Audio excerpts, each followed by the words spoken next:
교회는 이 땅에서 어떤 역할을 해야 하는가? 왜 그렇게 제가 제목을 지었을까요? 오늘 야곱의 12아들이 나오거든요.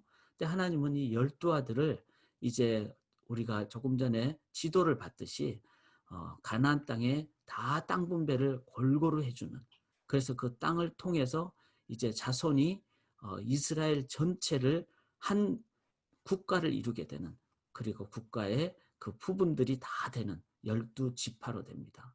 12지파가 나중에 신약에 오면은 주님께서는 이 야곱의 아들이 이제 제사장 나라가 되고 이 의미를 12제자에게 그대로 전수를 시켜주시죠.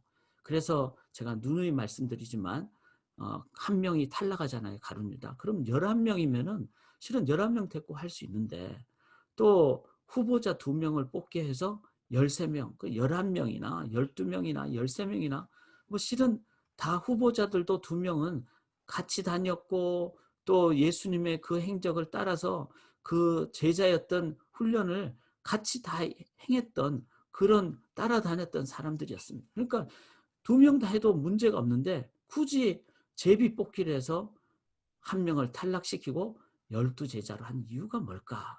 이거는 이 10이라는 하나님의 의도가 있습니다. 12는 뭐죠? 3 곱하기 4잖아요. 3은 완전수, 즉 하나님 수고, 4는 동서남북, 이 땅의 숫자입니다. 즉 하나님의 뜻을 이 땅에 선포하고 건설하는, 그게 바로 이 땅에, 온 땅에 이제 사명을 받고 나가는 게 사도죠. 그리고 그 사도들에 의해서 세워진 게 뭡니까? 교회입니다. 그래서 교회는 여러분 뭐 산티아고 순례길 가는 길 있잖아요. 산티아고가 스페인이잖아요. 그때 당시에 맨 땅끝이 바로 스페인이었어요. 산티아고가 누구죠? 야곱이잖아요. 야곱. 야곱이 이제 땅끝까지 가서 순교하는 그 스페인. 그러니까 그 12사도는 다 이 땅 끝까지 가서 세계 곳곳에 가서 주님의 몸된 교회를 세웠습니다. 교회는 하나님의 나라는 아닙니다. 그러나 교회는 제가 이렇게 구분했듯이 하나님의 나라를 이 땅에 선포하는 이 땅의 유일한 기관이죠. 그리고 그 교회는 로컬 철치도 있고 유니버셜 철치, 즉 보편교회, 모든 교회가 주님의 교회고, 그리고 교회는 건물을 넘는 겁니다. 건물이 아닙니다. 바로 너희가 하나님의 교회라. 바로 성도님 한 분 한 분이 교회고, 그리고 두세 사람이 모인 것에 주님이 함께하는 소그룹이 교회고, 그 다음에 가족이 하나님의 교회가 되면 제일 좋습니다. 부모님으로서 이거보다 중요한 것이 없습니다. 그래서 내가 먼저 하나님의 교회, 가정의 선교사로 부름받았구나, 이거 기억하시면서 믿지 않는 어떤 가족원이 있다면 복음 증거를 평생도록 하고, 참 그렇게 우리가 살아가는 것. 왜 그렇죠? 이 하나님의 그 꿈이에요. 하나님은 영원한 하나님 나라라는 하나님의 꿈, 그 꿈의 성취를 누구를 통해서? 바로 교회를 통해서. 그걸 이룩하기 위해서 하나님은 야곱의 12아들이 다 12지파가 되고 또 가나안 땅에서 구별되게 살고, 그 길을 통해서 예수님의 제자가 이제 갈릴리, 사마리아, 유대 땅 통해서 이제 다 나게 하시고, 그래서 하나님 나라 건설하는다는 것을 기억하실 때, 오늘 이 본문은 실은 교회에 관한 본문이라는 것을 우리가 꼭 기억을 해야 됩니다.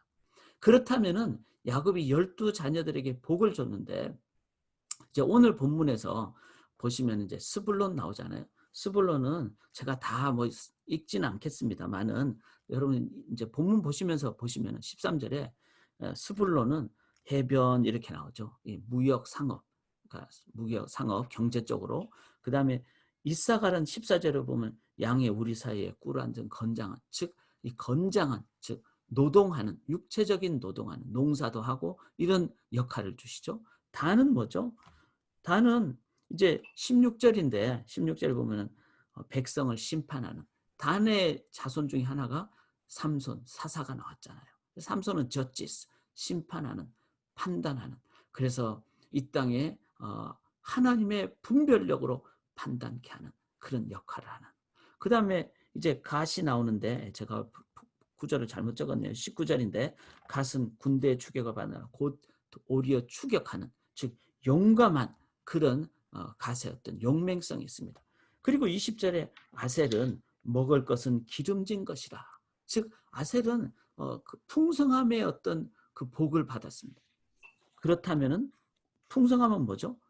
남을 잘 나눠주라는 그런 것이죠. 그 다음에 21절에 납달리는 노인 암사슴이라. 이 암사슴은 아주 민첩하고, 그러니까 이제 이런 면에서는 전쟁에도 능하고 또 관계에도 능한 이런 모습이 있죠. 요셉은 22절에 보면은 무성한 가지, 가지가 담을 넘었다. 요셉은 복의 통로입니다. 그래서 남들이 화를 쏘면은 그것을 받아가지고 목자의 손을 힘입어서 오히려 화를 복으로 주는, 그게 요셉이었지 않습니까?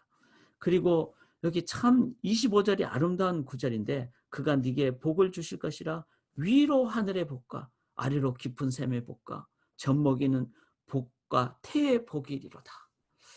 참 요셉은 모든 면에서 이 풍성한 복을 받고, 이 복을 받았다는 건 뭐죠?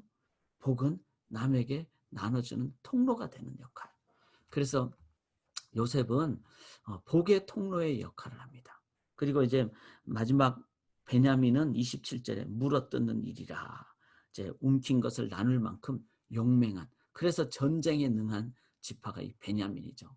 자, 이런 야곱의 그 자녀들을 향한 복을 주는 걸 보면서 우리가 뭘 깨닫습니까? 분복, 각자 다르잖아요. 그러니까 각자 다르다는 것은 뭐죠? 은사라는 겁니다. 하나님은 각자 다르게 은사를 주셨고 분복대로 주셨다는 것. 그렇다면 우리 성도님들이 개별 교회일 때 우리에게 각자 다른 은혜를 주셨고 은사를 주셨습니다. 그거를, 그래서 사랑하는 여러분, 복 안 받은 자녀들이 없잖아요. 차별 없이 다 받았어요. 그러니까 이 그 계모, 뭐 빌하, 실바 이런 첩을 통해서도 낳은 자식에게도 다 주셨다는 것. 그런 면에서 모든 성도님들은 다 하나님의 귀한 자녀들이고 거기에는 차별이 없다는 것.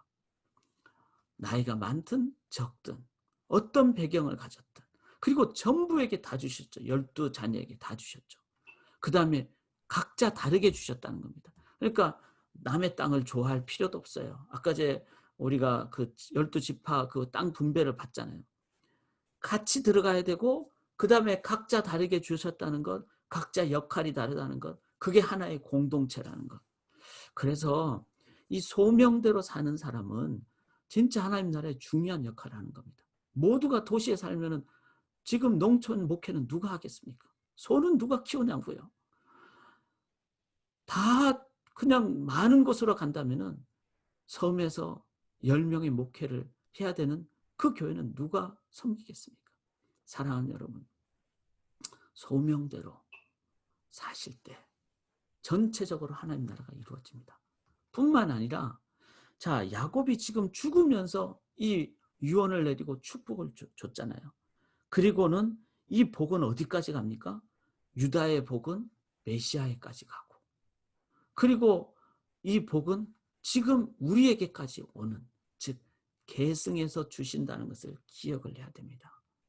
그리고 이 복은 구원의 도구로도 삼으시고 이 온 열방의 복의 통로로도 삼으신다는 것.